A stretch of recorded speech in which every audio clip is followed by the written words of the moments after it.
Hey guys, it's Ted Bogert. Welcome back to the TED Show. I am super excited and so thankful that I have my dear friend Stephanie Bowman back on the show, and she's going to share why I'm extra thankful about that.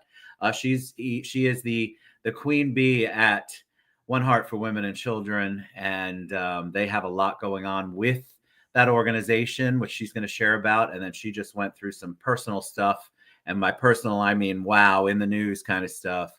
And we're so happy you're here, Stephanie, and what a blessing. How are you doing, darling?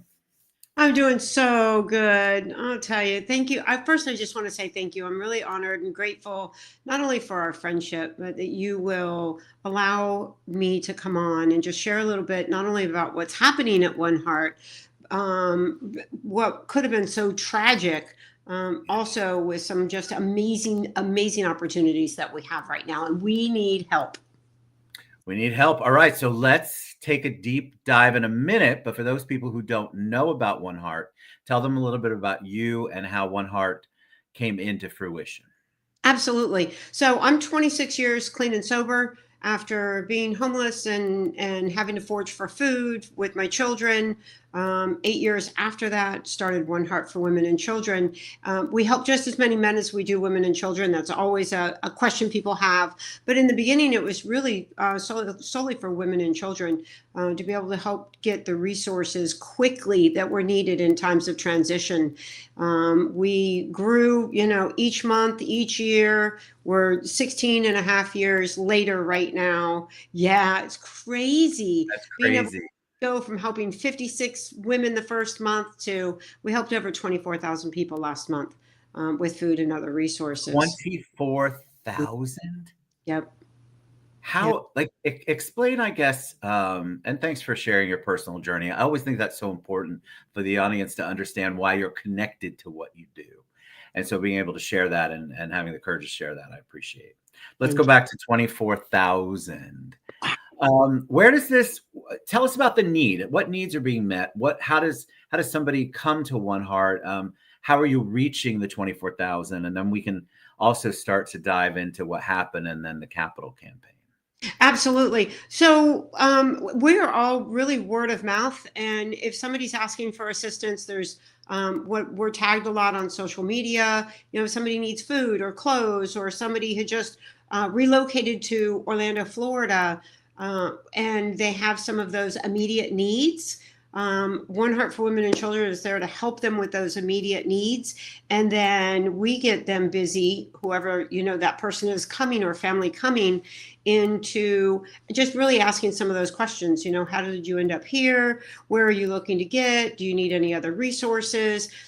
I can say that 98% of the people that make their way to us or that we go out and deliver things to, food, fresh, healthy food is the number one need. So we more than 51% of the food that we share with our community is it's fresh, healthy food.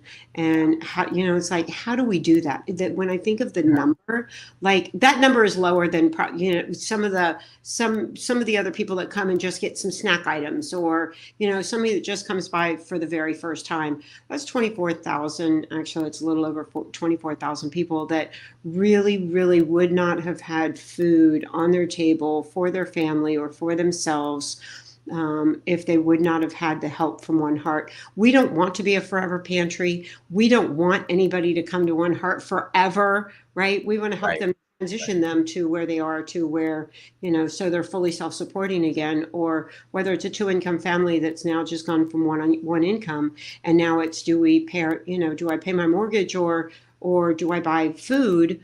Right. We want to be able to help with that. But in the meantime, not just as a hand out, it's a hand up. Like, how can we help you help yourself to be able to get to that next place? So what's that look like? Because I feel like that's what most people would want, right? You don't want to admit that you're in that place, or you don't. Maybe you've never been in that place before. The stats are kind of scary about how many first time people are actually going to food pantries and having to ask for help. And so, what is the support behind that? Because that 24,000 families is a lot. So, Explain a little bit about how you do it. Do you deliver? Do they come to you? Do you get support from the community? Because honestly, it seems like that is a Herculean task to accomplish each month. Absolutely. And first, I do want to say, like, I don't think about the numbers a whole lot until I go in and do our reports at the end of the month. And then I'm like, whoa, my mind is blown. Like, how did we just make that happen?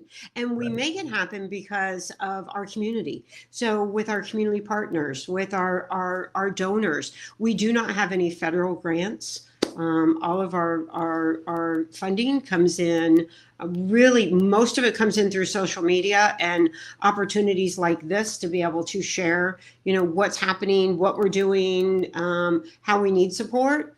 And we keep our expenses really, really low. We're almost 100% volunteer based. We have over Wow. 400 volunteers with us every single month. We have a mobile food distribution where we're serving 40 to 70,000 pounds of food outside of One Heart once a month. And Second Harvest Food Bank is an amazing partner that helps with that. Four Roots helps us with a lot of produce, fresh, healthy produce straight from the farms that we're able to give to the community. And then we have other partners like Trader Joe's and Publix and Walmart and Costco. So each day our truck is just driving around town and it's like, all right, we're going to pick up 5,000 pounds from here and we're going to go shop for 12,000 pounds there. And then it all comes back to One Heart. And we've got an army of volunteers that come in each day. And they're different people each day that come in and just make it all happen as our cars are coming in and out at One Heart. And that'll go into the next part. I love it. All right. So, and then I finally, old age, remembered where I was going originally with my question, but I'm glad that you shared that because I think people don't realize it's not just, hey, this all happens. You have a whole coordination of an army that you all have to do. So the hand up, the help, talk a little bit about that because I think a lot of times I know that people that are struggling want to figure out how to not be in the situation they're in. Mm-hmm. Yeah, so we've got some financial literacy. We've got some teams that help with some of that because what most of our first time um, people that come in for the very first time or families that come in for the very first time, it's like, wow, I didn't realize that I didn't have to lose absolutely everything and ended up homeless in order to come receive help. Well, I want to say my prayer is that people don't have to lose everything. But part of what we do is if you have two cars and you can sell a car so that you can help pay your bills, we teach some of that. Or, you have some other things. Let's go have a big old garage sale. I say let's us, not me, but, teach them they can do Yeah. some of that so that they can still provide and not have to go and find that funding someplace else when they're in that time of trying to figure out, do we sell a car? Do we like whatever that might be? Because a lot of times what we find is that there's things right in our home. Or there's ways that people can liquidate things before they really need to go and find some more of those outside resources. Now, with all that being said, there's a lot of people that find themselves literally, we zero in the bank.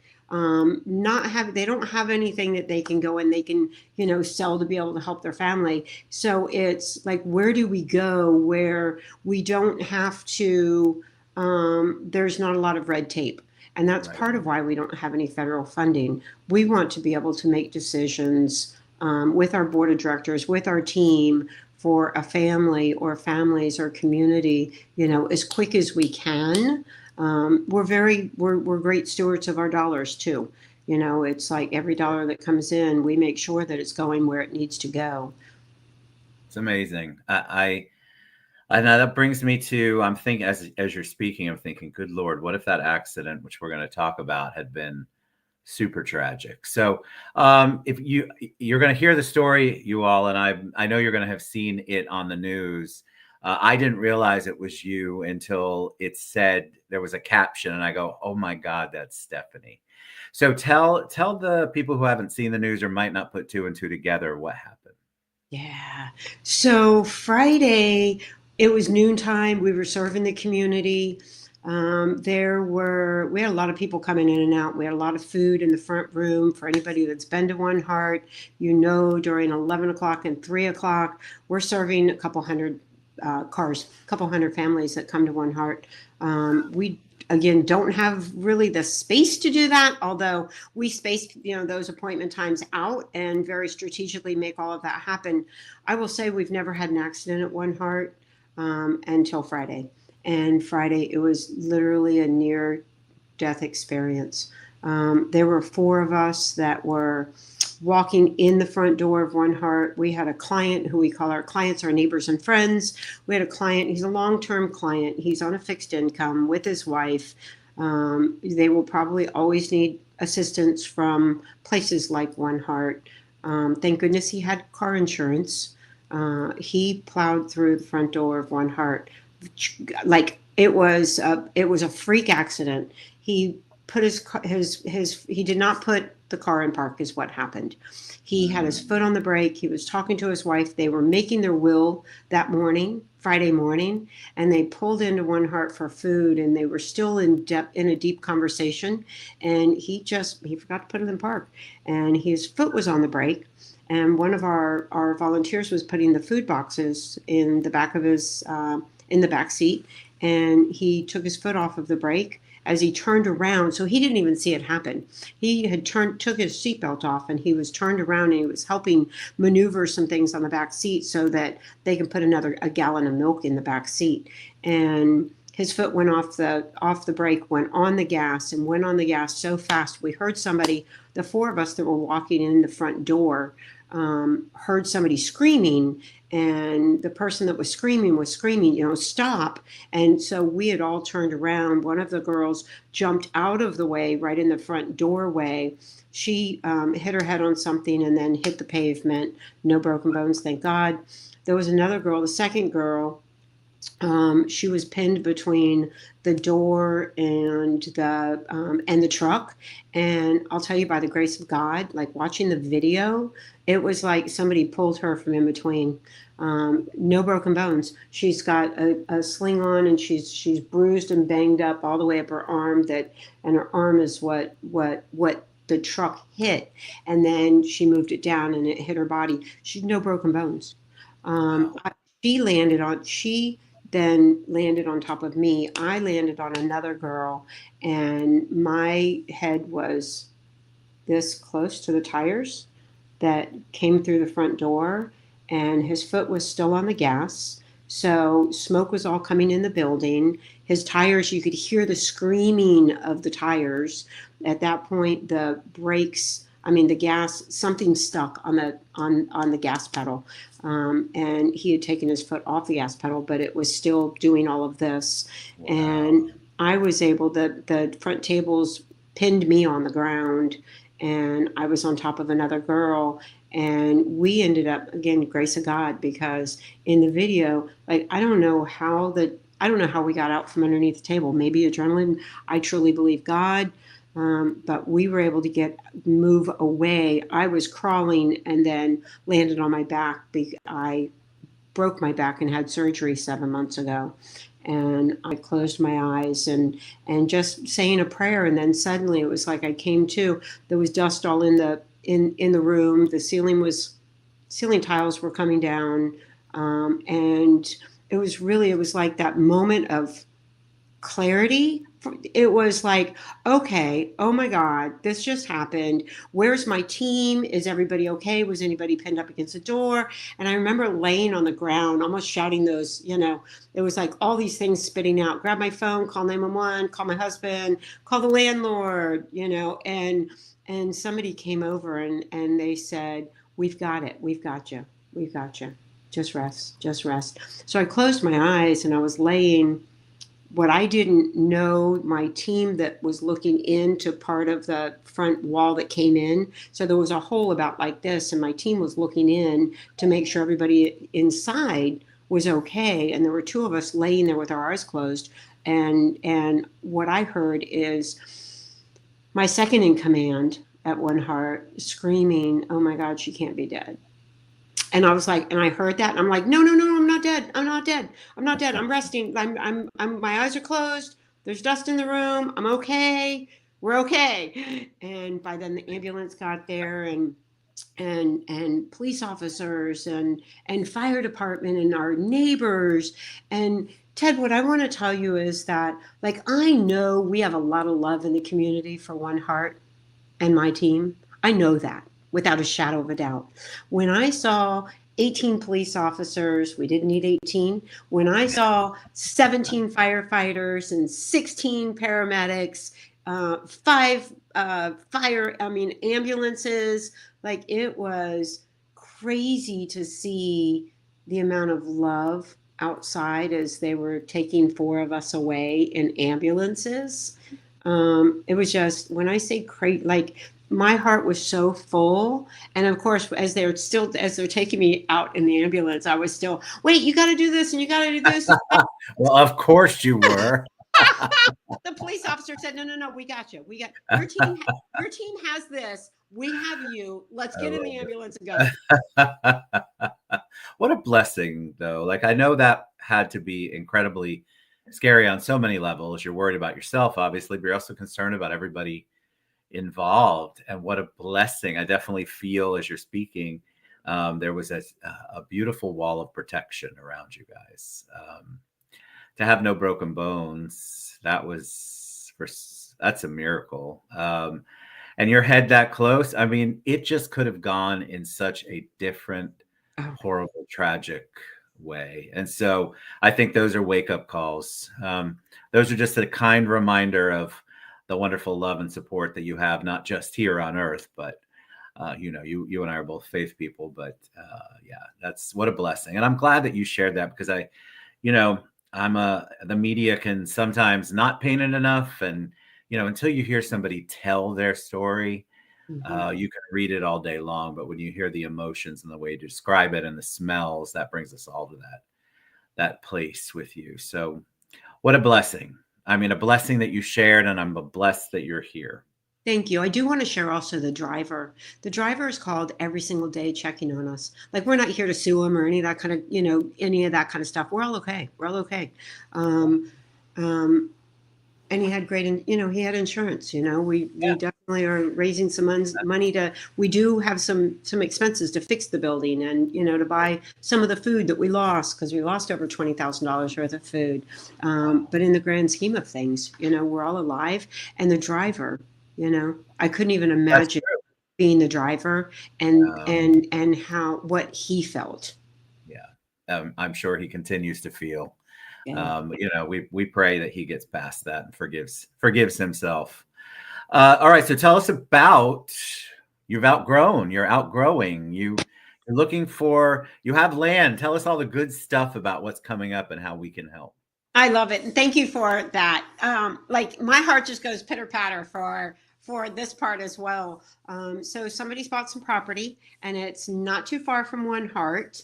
And we are, really at the tail end. I would say we're 87% the way to our $1 million capital campaign. Wow. And we still need $118,000 for the shovel to be, put in the grass and for that to start.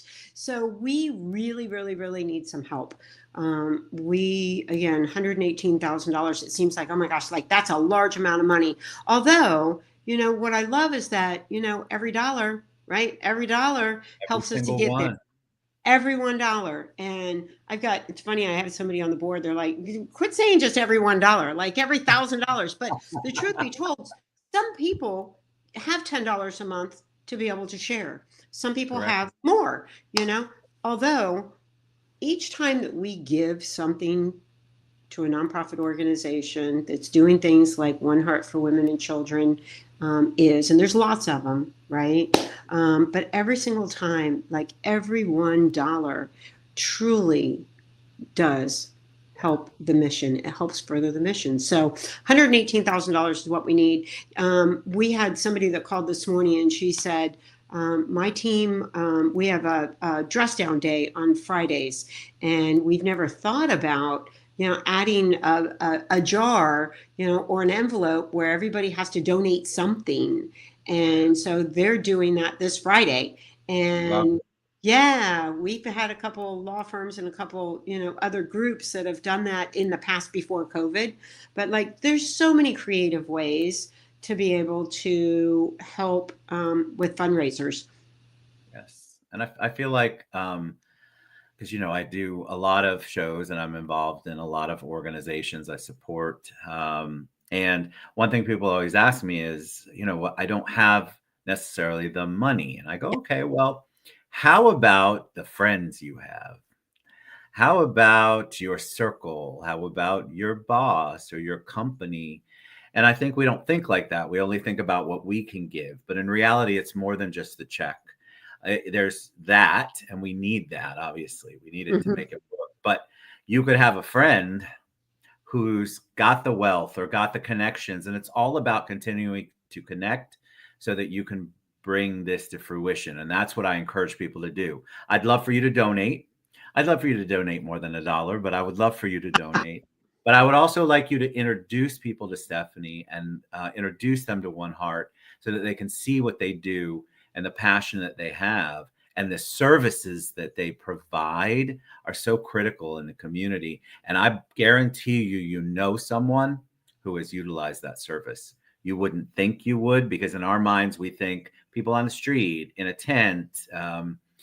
It's much bigger and than that. So I can tell you that you have in your back pocket a resource. So figure out who that is or what that is and reach out to Stephanie. I think just don't get caught up on the $1. Think about your And I love that what you just said, because it really is, it's the power of the relationships, right? yes. The power of relationships is so important. And sometimes we don't even realize that, out to dinner or coffee or something with a friend, and we get caught like, I want to watch my wording here. What I'm working on is being more intentional with my conversations, Yes. and when we really when what I want to ask anybody that's watching, find those 5 people that you're, or one person where you're like, maybe they have a heart to serve, or I want 5 of us or 3 of us to go and volunteer at One Heart for Women and Children. On our website, you can go on. We do team building events for groups. We have volunteer opportunities. We do our mobile food distribution each month, and we need 100 plus volunteers in order to make all of that happen in just a few hours. Like, there's so many different ways to be able to give Yes, there and are. share our resources, which is time, talents, and dollars. And before we go, I want to share that we did one of the reasons why I love to do shows with nonprofits, with people who go out and give, is we did a show for Base Camp, and somebody that I knew but didn't know their story was a childhood cancer survivor, and he donated and continues to donate a very nice, kind, generous amount of money Mhm. strictly from the show. So if you think you have none of these things, you have no dollar, you have no resources, you have no friends with resources, take this show and share it on your platforms, send it to people. Send the website, which is scrolling across the bottom there. That is something you can do, and it still makes a difference. I promise you it will. So always a joy to have you on, Miss Stephanie. Go ahead. You have something to wrap That up with us? Absolutely, that's the ripple effect, and that's really what One Heart. Like, I think that that's one of the things that probably most um, tells really what we do. It's that making that impact not only in the community, but as we impact one person with something, they go out, they impact somebody, and they impact somebody, and it's the same thing when somebody volunteers at One Heart. That impact, It's it's huge. massive. Ripple effect, you all. All right. Yeah, I love you. I'm glad you're still here. me I too. love you to pieces. I love One Heart. You all go to helponeheart.org, which I think is scrolling across the bottom there. Reach out to me, reach out to Stephanie. We'll get you to the people, but think outside of your box of don't have a check I can cut right now. You have a friend, you have a resource, you have abilities. Let's get them across the finish line on the 118,000 that they have to raise for that capital fund. All right. Love you to pieces, you guys. We will see you soon.